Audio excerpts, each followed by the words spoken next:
Hello and welcome, ladies and gentlemen. This is the Iblis Manifestations Podcast.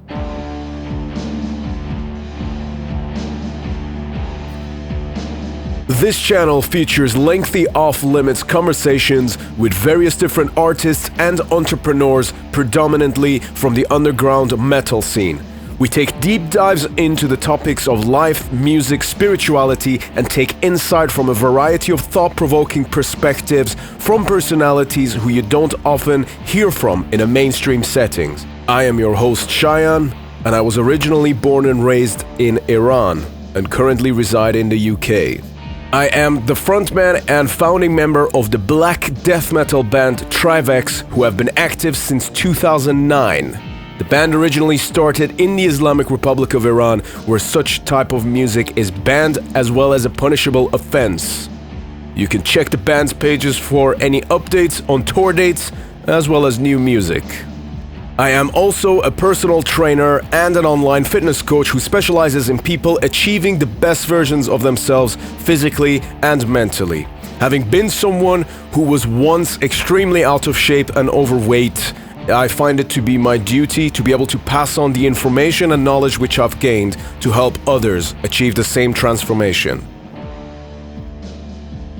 The Iblis Manifestations Podcast also features a variety of solo episodes where I discuss personal experiences and anecdotes in a very candid fashion, covering everything from mental health, spirituality, philosophy, and even paranormal experiences. This is the Iblis Manifestations Podcast. To support it, be sure to subscribe to the channel and visit the link in the descriptions. It's great talking to you, Cheyenne, really. And best of luck to your endeavors for this podcast. I think it's a great initiative. You're my favorite person to talk to for interviews and stuff. So I love what you're espousing out here. I love the knowledge and the perspectives that you're curating through this, and I'm just so honored to be a part of it. Thank you. As I told you, it was one of the most interesting interviews I've ever had, because we talk a lot more things than just music, and I really appreciated that. I respect you deeply, and it's an honor to be here. And friends, remember as always, better to die on your feet than to live on your knees. Enjoy the podcast.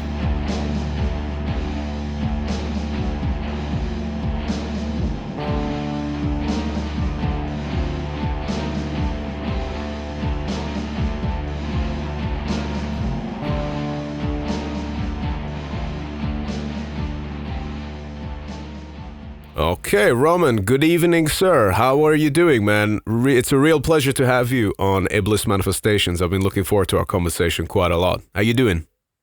Hey, man.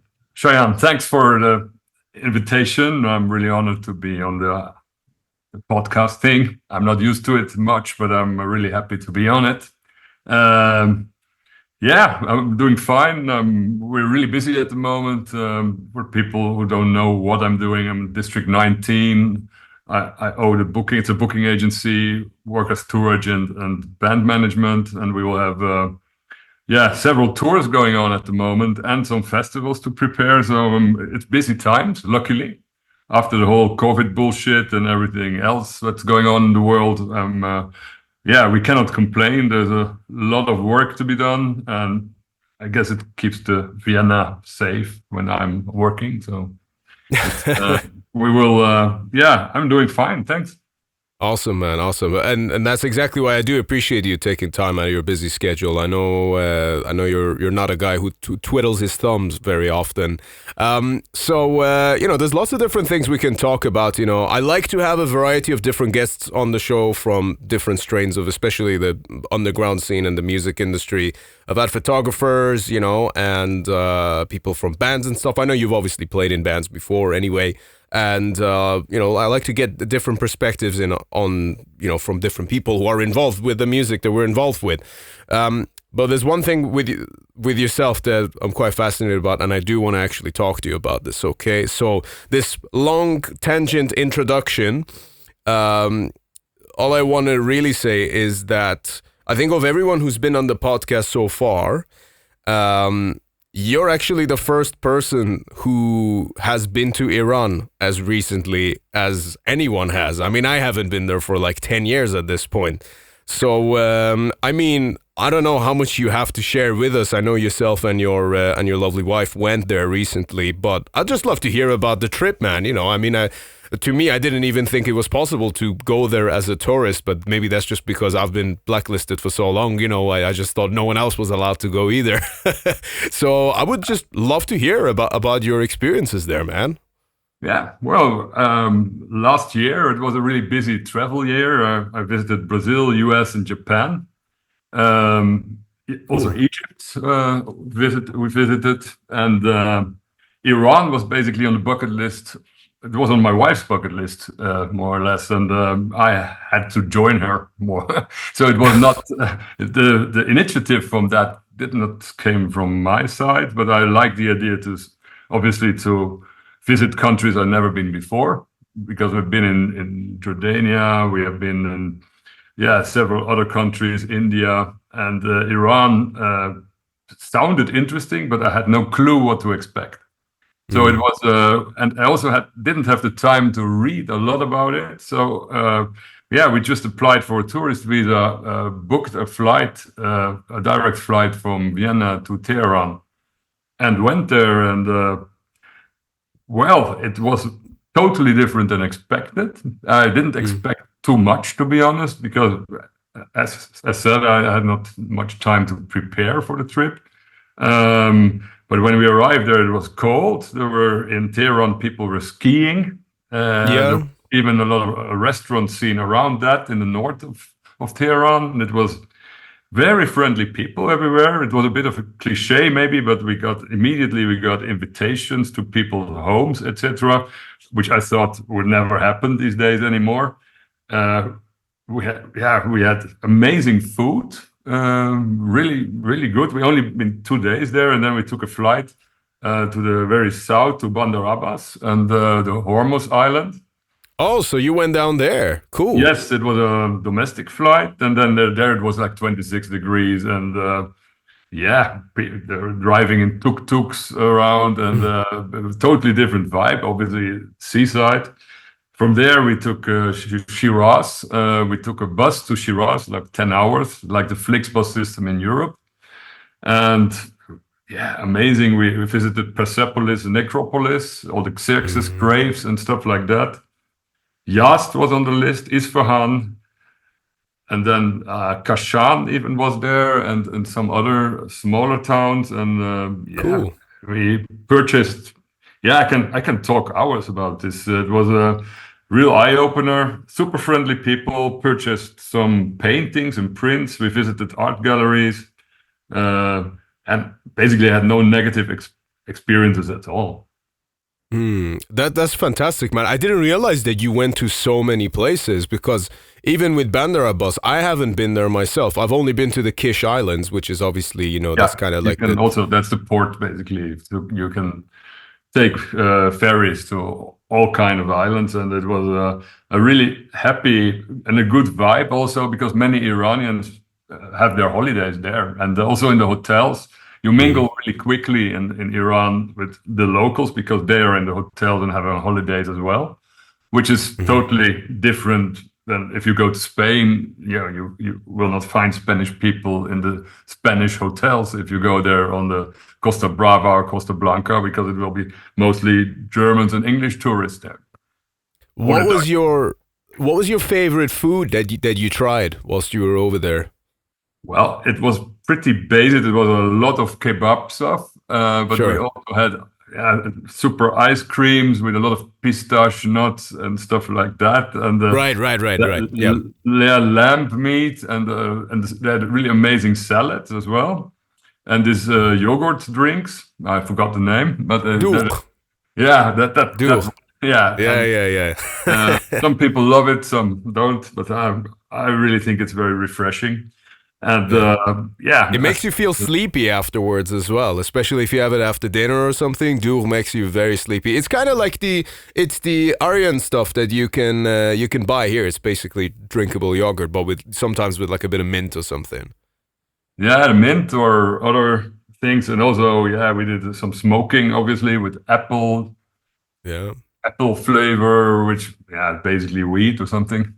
And that was it was really friendly. It was the people remind me a bit of the when you travel to Burma, to Myanmar.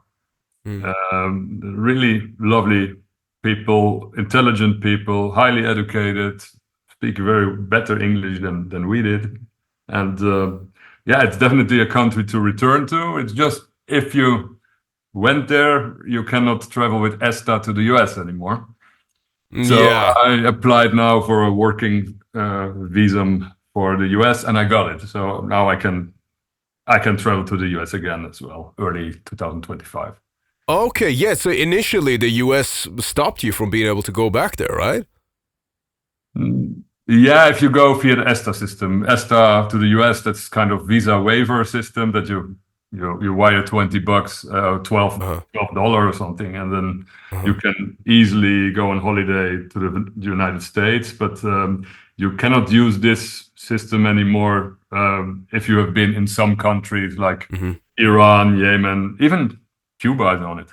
There are some of the enemy states of the US. If you visit those, you cannot easily travel to the US again. But I went to the consulate here in Vienna, had an interview, and everything is fine. I got my 10-year visa for the US, and so I can do business, both business and for leisure, pleasure. I can go there.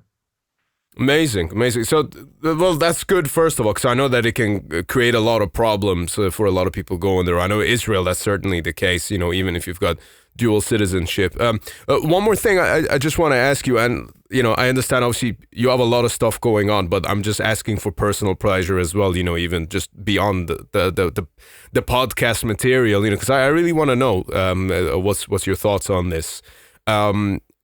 So, let's say hypothetically, to someone who's on the outside world, has only ever seen Iran and Iranian people through the eyes of the media, especially the mainstream media, who probably expect it to be like a super warm country and, expect us to be, I guess, quite primitive, if I should just put it bluntly. How would you explain your experience to those kind of people who have that kind of perspective, who've never seen it but have only just heard secondhand information, or rather just propaganda about it?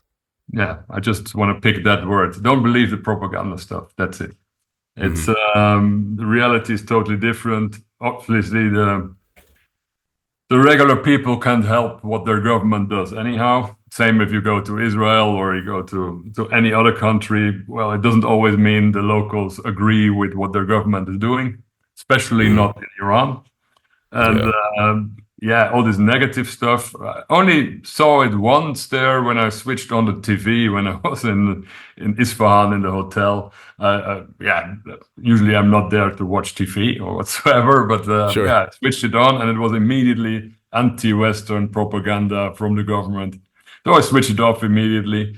And it's the other way around as well. But people who never been there shouldn't have an opinion about it. I think you first have to go there, visit the country, talk to the people, and then check how they are, how the characters of the people are, and then you can have an opinion. Mm-hmm. Sure. I mean, I would love to go back myself, but I can't. Not right now. It will happen sooner than you think. I've been in Shiraz. We've been at the university also. Right. And I've checked and talked to people there, and there's so many young, intelligent people, highly educated. They know exactly what's going on in the world, and it's a huge force. I definitely saw a future for the country there. It might take 10 years, it might even take 20 years.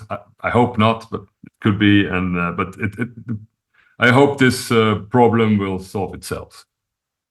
I hope so too, because at the moment it's not looking great, and it's going to have a knock-on effect on everyone else. And I've been saying for years that, that country, I mean, you've been there now and you've seen it.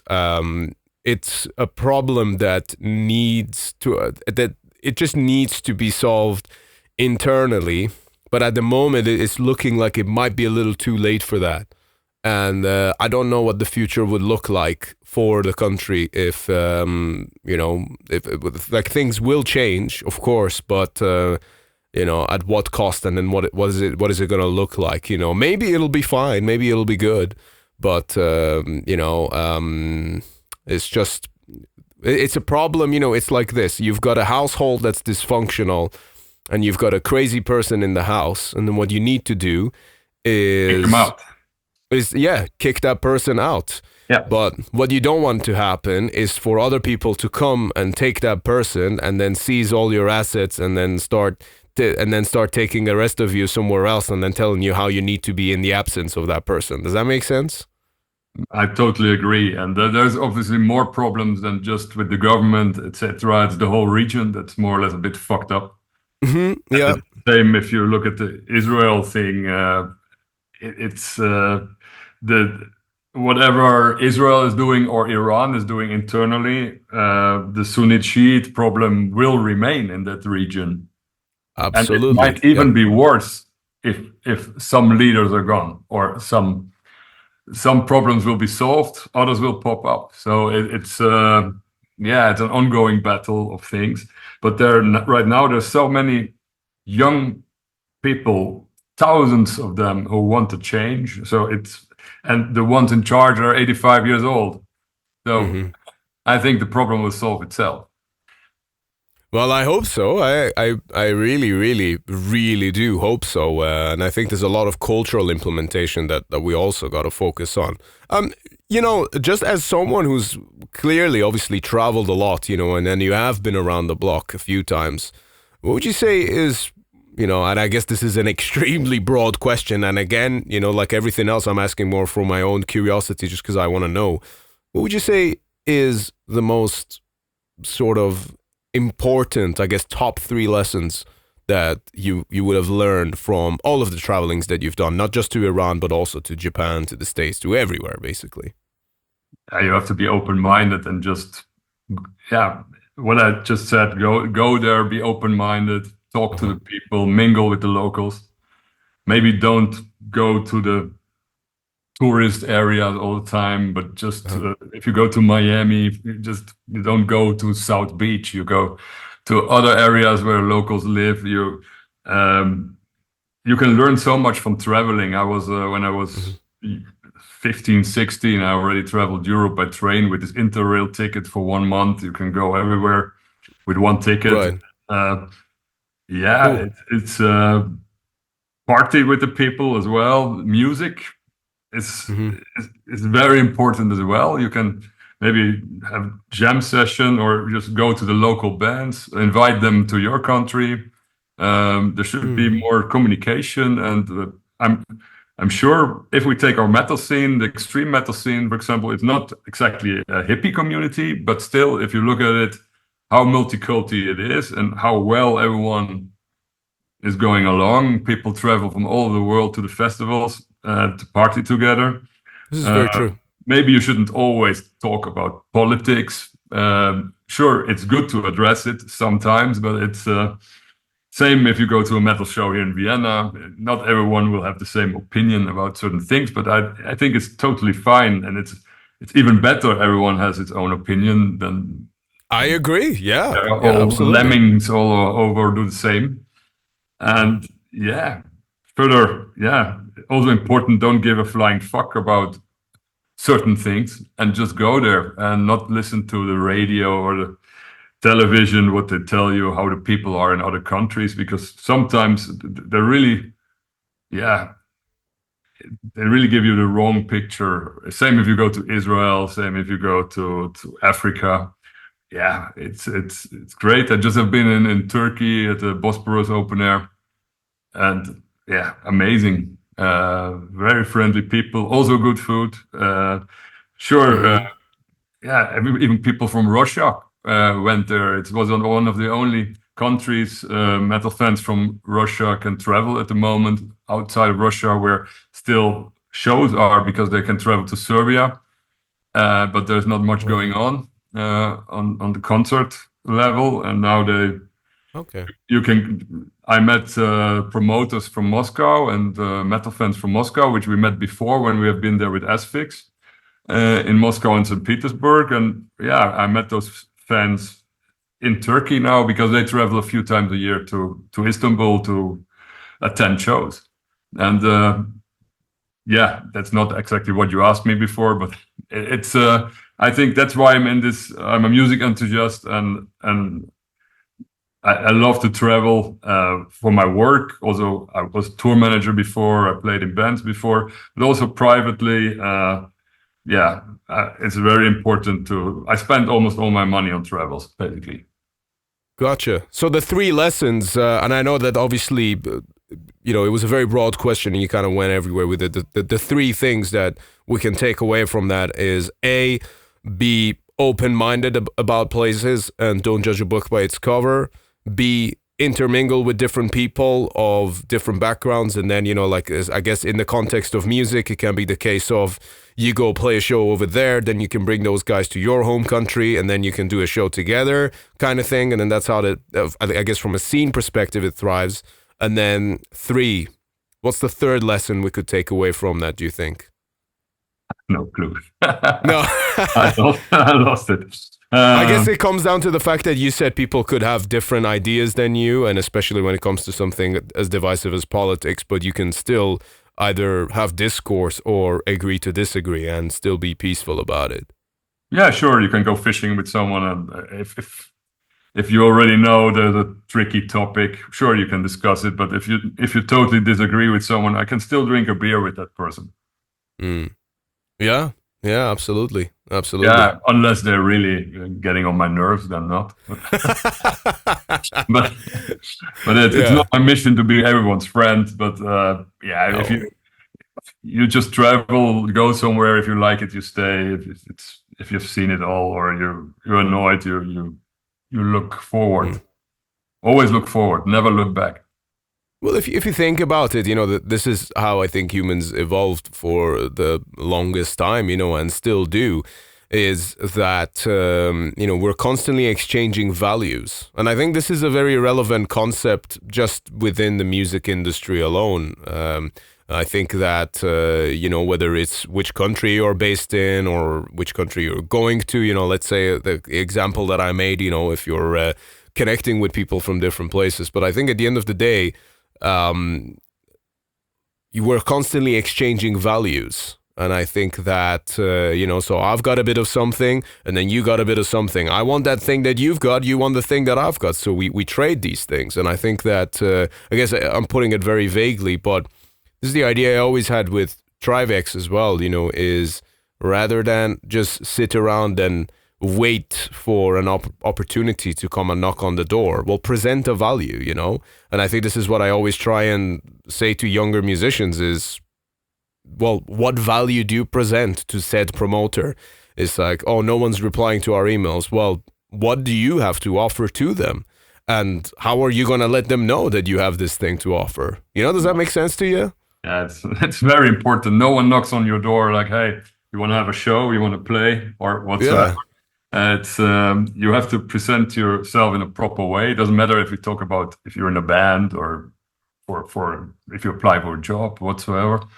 It's you have to go for it, and it needs a certain mindset also to just go for it. And many people just talk and don't do things, or have too many plans maybe. And sometimes it's better to just have 1 or 2 clear goals and then go for it, plan A, and don't even think about a plan B, because then it often becomes plan B. And if you don't have a plan B, you should go for your plan A. So by that, do you mean, let's say, pursuing music as a career? Is that what you're referring to, or just also everything in life? Right. Yeah. Just it's maybe it's too easy or too, but yeah, if you're the one that's consistent and really goes for it, I'm sure maybe you will not reach your goal immediately, and and you fall a few times, just stand up again and go for it again. And I think and learn and never stop learning. Be eager to reach your goals. I like that a lot. Sure. I can get by that mindset. Maybe Definitely. you have it also because we are both more or less expats.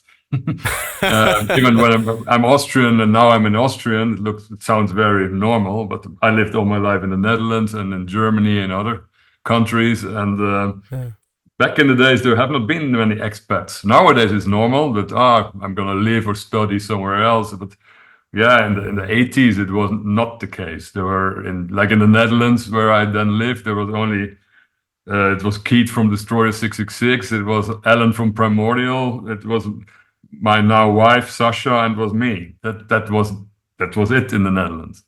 The rest was locals. And I think if you move often and you travel a lot, you get kind of a survivor mindset maybe as well. For sure. And education doesn't always equal experience either. So you kind of have to just fucking go for it, right? Yeah, I suppose. In the past, education was super important. Without the right documents or diploma, you will not get a certain job if you have a certain education. Nowadays, it's a bit easier with all the modern technology. You just ask fucking Google or the AI or whatsoever, and you get your answers. Still, so they will change a lot of that. But it's, for me, it was also, I started booking shows when there was no internet and no mobile phones. How did you do that back then? I always wondered that, like, how the fuck would a band even arrange a tour with, do you write letters or telephones? Like, how do you do it? Yeah, first you write letters, then after 3 months, maybe there comes an answer or not.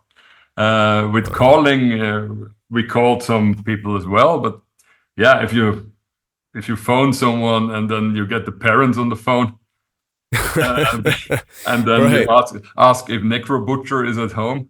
Well, the parents said, "What the hell? Who are you? Goodbye and fuck off." So it's or the number is not numbers expired, or people moved, or there's not the correct telephone number. So I started in 1991 with an Asphyx show and the Gathering from the Netherlands, and it took a bit longer to have your contract whatsoever, and but it worked. It was just you had to stick to your agreement. Nowadays you can easily change everything quickly because with the modern technology, it's not a problem to reach someone and say, "Hey man, can we talk next day instead of today whatsoever?" And back in the days, you had to be pretty much organized, and it helps. But it worked, and we just could not plan and book that many shows because nowadays we can book a shitload of shows. Every weekend we have 10 shows somewhere in Europe. But back in the days, it was maybe one per month or something because there was no internet, no phones, at least no mobile ones. Sometimes more families and houses shared one telephone line. That's So right. I mean, I remember. If the neighbor was calling you, you could not, or you could listen to the conversation. Right, yeah. No, I remember what that used to be like. I remember having memorized all of my friends, my close friends, like landline numbers. Yeah. Because that's just what we called, and then whenever we called, the parents would pick up. It's like, "Oh yeah, it's you, Cheyenne. Yeah, I'll just pass it to him now." And then you hear them shouting, calling their name on the other side, and then they'd come run into the phone. I don't even know what the fuck we would talk about, like, but yeah, that's interesting, especially in the context of bands, and I think even after the internet, for a long time, if there was like a cancellation or something, bands could only really put it on their website. Like no one would get a notification about that. People would only see it if they were checking the website, just to see if there was any updates, which is fucking crazy if you think about it, in the context of today's social media where everything's just appearing on your feed all the time. It was a totally different environment back then. Yeah, and less bands. It was easier. Sure. But it's absolutely. But it's an interesting thing, and I'm really happy to be in the position of being a booking agent and having all these new tools and new also social media, but also like the Dropbox and stuff like that. Even the Zoom we're talking now, it's verb. You know, basically I want to meet everyone in person, but yeah, if it's not possible like now, yeah, we just do it like here. And who would have thought that 20 years ago? No one. And, good point. I'm looking forward. What's next? I'm a bit afraid. What's next as well. Maybe one person can do all the work with AI or something. I still have a good team, and I will stick to that. I will not work with that with your customer service or whatsoever. Or maybe you could book shows easier with newest software whatsoever. But it's also still people's business, and we're gonna stick to that. The same that we are very loyal to the magazines and people who buy vinyls and CDs, and I still advertise in the magazines because that's also, sure you could do everything digital as well. But I'm still printing flyers, posters, advertise in the magazines to help them also a bit to keep the scene alive, basically. Well, I love that, but I also think, and I know this sounds maybe even a bit dramatic, but I actually think that's absolutely necessary in just the survival of the heavy metal culture in general, you know, if not music, you know, because I think without the physicality of it, you know, without having something there to hold in your hand, you know, I mean, people who are longtime listeners of this podcast know this is not the first time I've talked about this, certainly will be the last.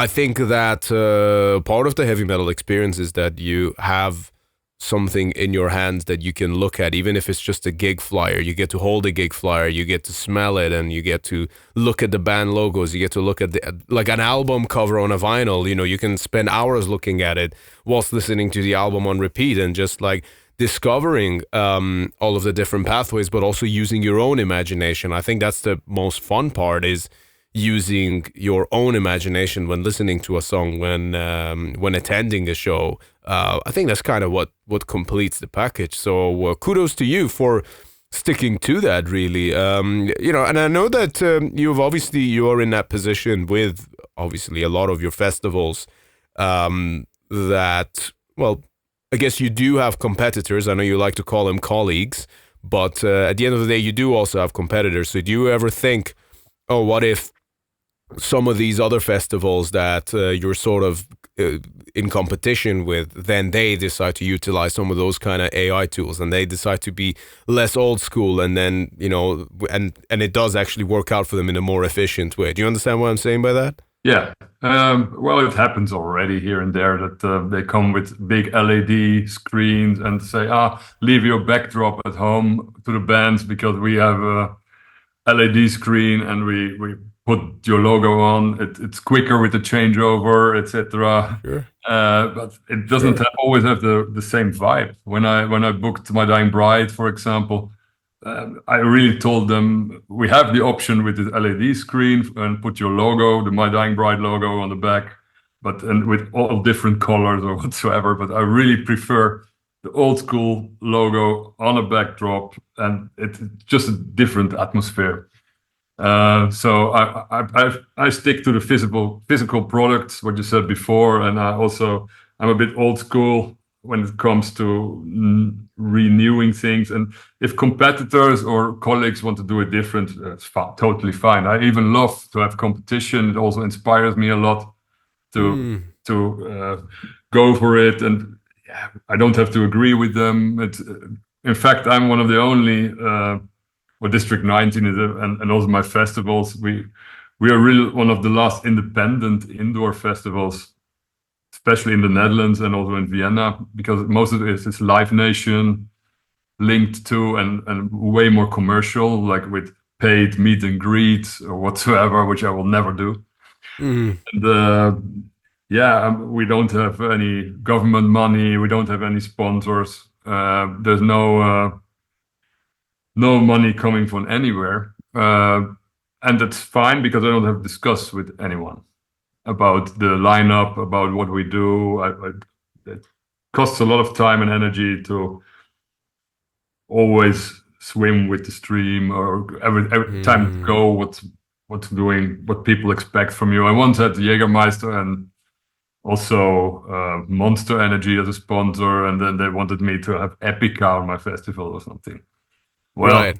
no, thank you very much. Then I prefer to buy my own booze. Right.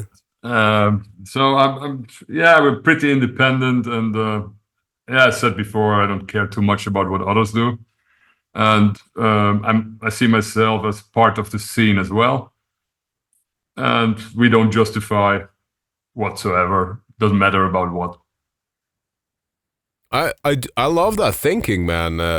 Also curious why Jägermeister would specifically want Epica to play your festival. Did they have some kind of a deal or something, or was it just a preference? That was a long time ago, like 15 years ago. They had Jaeger bands. Oh, actually, you know what? Now that you say that, I think Textures was one of them. Epica was one of them, and also many unknown bands. And I don't have a problem if someone applies for a slot on my festival, but I don't want to get it pushed through my throat. no, that's fair enough. At the end of the day, something you build, so you want to build yourself. But about the Jaeger thing, actually, I think you're right, because I remember first time I saw Ghost, it was this Jägermeister tour, which was Ghost and Gojira, and I forget the opening band because they were just fucking horrible. But Gojira with Jägermeister. Yeah, that's right. That's right. I thought That's it was right. Sea Shepherd, but no. That's okay. You can see why I quit drinking, right? Yeah, not sponsored anymore. No, that's it. That's it, man. No, but that's interesting. You know what? I do absolutely love your thinking there. And you know what I'm kind of getting from you? I think you and I are perhaps very alike in this, because I'm totally getting the vibe that you are someone who thrives from competition. And I don't get the feeling that you're someone who gets angry or bitter if other people do well. It only just makes you want to do better. Am I reading this correctly? Because that's what I'm like, and I'm kind of seeing that in between the lines. It triggers me when, I'm always looking who's advertising in the magazines, and I have a close look at the competitors as well. Right. Mostly, I call them colleagues, what you said before, because colleagues you help out sometimes, and Sure, yeah. You know what we do with competitors. Yeah, absolutely. Break their nose or something. So if it's really someone talking bullshit, we're not friends, and we don't have to be friends. But usually I'm pretty okay with most of the colleagues, and we also sometimes we have brainstorm session, and it's always interesting what others do. But I could only be upset if someone attacks me, like personal, like Roman Hödl, asshole, whatsoever, liar. I don't give a shit. It doesn't matter. But if they criticize my work, then this doesn't make me too happy. I understand that, and I do appreciate that. It's funny you say that, man. I think that's a good mindset to have. I think a lot of people could take a few pages from that book, because it's like that for me as well. I don't always do this, but generally speaking, I could look at pretty much any of my friends' bands as, like you said, quote unquote competitors, but I still share tours that my friends are playing, because I'm like, oh, everyone should go check this out. Go check out our guys. They're our friends. Even though if we play on the same festival or whatever, we're kind of competing. I still, I think there's enough cake for everyone. And the better my friends' bands does, then the better I do, because it forces me to be better. And I guess the same kind of applies all across the board, really, whether it's in a band or a promoter. Besides, you're not them, your band is a different one, theirs is a different one. There's that too, yeah. So you can't always compare those, and we help each other out as well with one band and the other. If one band can't do the slot, maybe the other one can. Mm-hmm. If there's no availability, if you're not available, maybe not a colleague band can do it. If no one from our roster can do it, why not?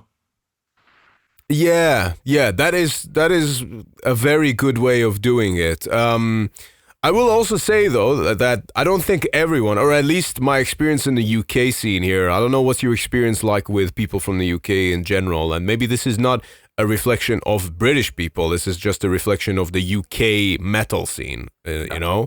And it's that you can have that kind of sort of camaraderie with them, you know, where you share what they're doing and stuff, you know, and then you'll help them out. And even if they're like smaller bands, you know, and then in return, they'll kind of like throw it in your face, you know, as if like, you know, as they mistake your support for you being a fanboy. And then it's like, bitch, I've got more streams and sales than you'll ever have, kind of thing. Well, you might do better someday, but not right now. And I'm just supporting you because I like to see you do better as a friend, you know? And sometimes I think they misread that, unfortunately. It happens everywhere. It's sure. Same with the competitor thing, or you want to help someone. People will. It's same with the glass is half full or half empty. It's how you interpret it, how you see it. Yeah, that's true. When I in the Netherlands, everyone helped each other pretty much out. When I lived there and when I moved to Austria, there was more competition. If band number X did not get the support slot, they will not even come to the show anymore. Right, and I stuff see. like that. Even when in the Netherlands you had it as well. Back in the days, you know, there were some bands who could not stand each other, etc. It's yeah. Still don't want to be on each other's bill. Right. I see. But that's just Dave Mustaine behavior, if you ask me. Yeah, but if you have the Asphyx pestilence thing or the sinister Thanatos whatsoever, there was always some beef here and there. But it's interesting. Some gossip never hurts as well. It's good for the scene. Sure, yeah, it makes for good stories. Yeah. We've all heard the story of a blasphemy shot from some time ago. Blasphemy show. Blasphemy shot. Yeah. I won't get into it here, but people who know, they know. But so just as a general question, was to try and steer away from what I just brought up. So what would you give as general advice to, let's say, someone in a band, you know, or someone who's kind of like stuck in their own country and is not getting any international shows, or they just want to go out a bit more, or maybe they even want to become full-time as a musician or whatever? I mean, what sort of advice would you give someone like that? You know, because obviously in today's climate, financially speaking, it is very, very difficult. You know,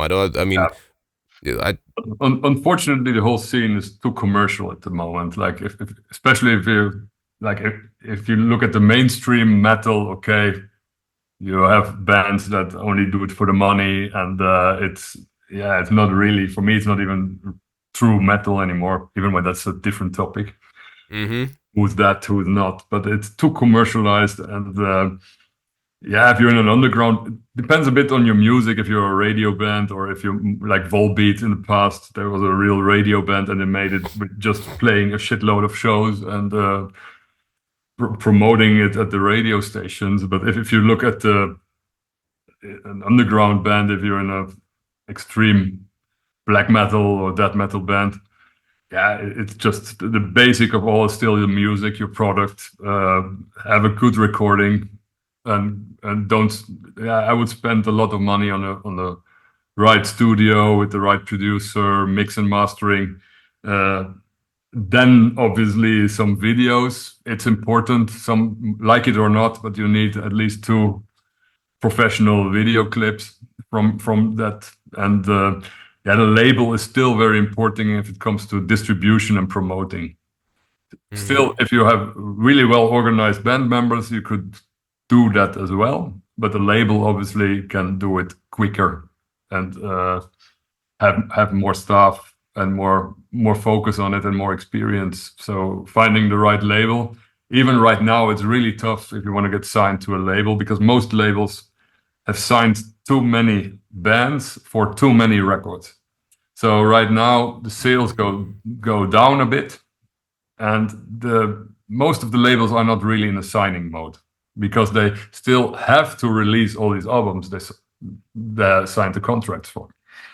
So for now That's on, true. I would really focus more on the product itself, the album cover, have a good photo shoot with professional pictures, and then play some key shows with worst case for nothing or for just fuel money, and make sure people see your performance, because not every band is a good live band. Yeah, that's true. Yeah. It's easier these days to record. You and I could record an album, but we might not promote it very well on stage live. So it's also your live performance. Yeah, it's something you have to focus on, and then also here just continue with your. I don't know, man. I take a lot of pride in being a live performer. I think if you and I were to do something, it would be pretty fucking good. I think so, yeah. But, your merchandise, you could obviously you have to differ from the rest. Of course, yeah, absolutely. 100 extreme metal bands in the UK who will play certain festivals. Yeah, absolutely. And it's difficult, especially when everyone's kind of regurgitating the same influences, so you really got to, I think, sit down and question, well, what do you really want from this? Is this a personal statement? Do you want to make a career out of this? What is it you want to do? I think those are very important questions to ask, especially earlier on, but they're important to keep coming back to as time goes on as well. Yeah, and it needs a story as well. Like if some magazine gives you 4 pages of interview about your band, and you only can say, we have the best records ever, and it was cool in the studio. Well, yeah, that's true. Well, I kind of without intending to, I think at least I personally got very lucky with that. I mean, you see the text right behind me, true Iranian black metal. I never chose where I was born. Or maybe I did. That's a different esoteric conversation. But and this is funny. Like someone yesterday, I recorded a podcast episode, and the guest was saying that they were privileged for being born in the West, and yada yada yada, and I was thinking, I feel privileged that I was born in Iran, because, who the fuck else has my story as a musician, and I'm so glad that, not just from even the music perspective, but I'm so fucking glad that I got to see what that's like before coming over here, and actually observing that and seeing it for what it is. And then, it just, I feel totally privileged that even though it went against what it was that I was trying to do, and it was extremely dangerous, I'm really fucking glad about it in hindsight. Yeah, it's great you can compare it now also. Yeah, absolutely. Here, how it's there, and sure, it's easier, I think, for someone's career if you're born in certain countries, but still, if you have the right mindset, and need some talent as well, especially if we talk about musicians. Of course. It's not everyone is a good guitar player or a good drummer or whatsoever, but it's so you have to be a bit of luck. You need a bit of luck as well. And then what you do with it, don't be a lazy person and just get into doing mode, not just talking or trying, or first need a business plan or whatsoever, or a website first. No, you just start doing, and the rest comes later. Just fucking do it. There you go. It's like Nike. Do it. It's called the slogan. But it's go. But it's true. It's true, man. Yeah, and maybe adapt a bit here and there, and check what's working, what's not working, and present how to present your band. The Americans are really good in it, how to present themselves and how to present their products and band. But slowly, Europe also comes into that mode. I think the younger generation is also way better with a lot of things, how to present their music, how to present everything. But still, it also needs the whole band to go for it. It's sometimes bands don't make it because there's more than one weak link in it. Like if someone gives priority to not only his family but also his job and also other hobbies, then and the band is maybe priority number 5, yeah, well, you will maybe not make it. So you have to also think, yeah, do we all have the same goals, or do we have to maybe maybe it needs a lineup change? I don't say it has to be, but yeah, if you want to reach certain goals, you have to go for it, all in. I agree. Well, I'm glad you brought that, because what's also the case is that, yes, there may be 1 or 2 weak links in the band, but and this is something that I've noticed a lot, and and this is the case with any type of human organization. The thing that always lets it down is the lack of leadership. And I think that bands that don't have a leader, bands that don't have someone who is able to take charge, and that's not to be a dictatorship, no, but someone who is able to make decisions and stick to them, and also have the ability to listen to others, but also to be able to see, well, what's the best for this thing that we are all doing together. I think that's the thing that's lacking most. And a lot of musicians have very passive personalities. And when you've got multiple passive people in a group, when they're like, oh, I'm just waiting for so-and-so to do this, and the other one's like, oh, I'm waiting for the other one to do this, then nothing ever gets done. And it just creates a fucking toxic atmosphere where you need someone who says, look, this is what we're going to do. What's all your pieces? Fine. That's what you said. That's what you said. That's what you said. This is what we're going to do. Yeah. And you need that. Yeah, you need the Mustaine approach. Sure. Dave Mustaine work ethics. To some extent, maybe. Yeah. But it's true. The bands, some of the bands we are working with, it takes too long before we have an answer. Like, hey, we have we have a festival slot in 6 months from now in this country on this date. Can you perform? And there are bands we're working with. I have an answer within an hour. Yeah. And those are mostly the ones with a leader or a clear vision, and they just say to their own people, hey, you should have blocked that date if you're not available. So I don't see any block in our agenda, so we go for it. Yeah, Your absolutely. problem if you're not available. Yeah, that's it. And then you get bands that 2 people agree, they're like, oh, I'd love to play there, and then the other 2 are asking for more money, and then, it's like... but that's also often the thing, and then stay at home, it's... Yeah. It's really important. You also have not only the band fee, you also have the merchandise income. You maybe get a new show when you perform in that city. Maybe there's a promoter there who sees it and books you for the next one.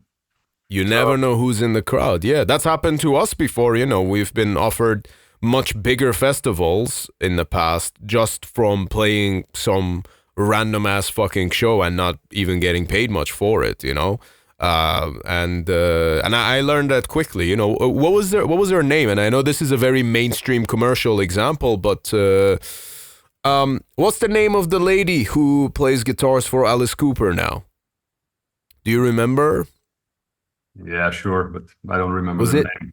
Oh, her name totally escapes me, but basically I remember seeing a story with her that she did a small show in front of like 5 people somewhere at a pub with her side band, and one of those people was the person basically who was working with Alice Cooper, I think one of the managers or something, and then that's how she got the audition. So you never fucking know. 4 or 5 people playing to that number of people might feel embarrassing for a lot of people, but you never know who's there. So you want to give it 110 fucking % regardless. Yeah, same with the Queensryche singer. He was in a Queensryche cover band. That's right. Yeah. That's a good example for sure. To Jeff Tate. So the new one. So he was also in Crimson Glory. Yeah, that's right. Then, yeah. But and I think also the Journey singer, right? He was also in a Journey cover band before he was asked. Oh yeah, might have been. I'm not sure about that one, but I do know that he was. Yeah, that's cool, and that's exactly the point. But I think for me the approach has always been that playing this style of music is a fucking privilege. Yeah, and doesn't matter how many people are in the crowd. If there's even those 10 people in the crowd also paid, they paid for a ticket. They will tell their friends how it was. Yeah. And yeah, even when it's sometimes not that busy at underground shows, the fans even buy more merch to support the band. So it's important to just go for it. And sure, money is important to pay certain bills, but everyone starts the band as a hobby, and a hobby costs money.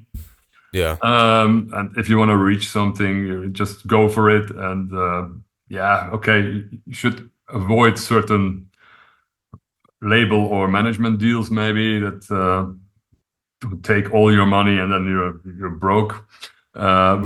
Basically, if you I would just go and play everywhere, especially in the beginning of your career. Later on, you can be more selective. But at first, you have to go out and travel to whatever country. We also did many exchange programs in the past, like within the underground scene, to just bands from this country come to yours, play a few shows, and with our own this exchange stuff. I don't like it when it comes to festivals nowadays, that some people owe a festival and are also in a band and then play at the other festival all the time the same band. I'm not into that kind of thing. But basically, if a band is good, they just have to play 20 shows and it will work. People will see this is a much better band than the others, and they will go for it. They will ask. You don't need a band competition. You don't need this kind of stuff. If you're good, you will make it anyhow. Absolutely. Awesome, man. Well, Roman, that's very valuable insight and advice, and I'm sure that people listening will have been taking some notes from there. Thank you so much for your time, man. I do really appreciate you jumping on Iblis Manifestations. And it's funny, I've been thinking about asking you to come on here for quite a while, so glad we could make this happen. So up next, obviously by the time this episode comes out, Vienna Metal Meeting will have already happened. So up next would have been Eindhoven Metal Meeting. So anything you'd like to share with people about it? Yeah, well, some shameless self-promotion here. It's Eindhoven Metal Meeting. It will be, I think, the 18th edition already. 18. Wow. Yeah, it depends if you count the COVID years or not.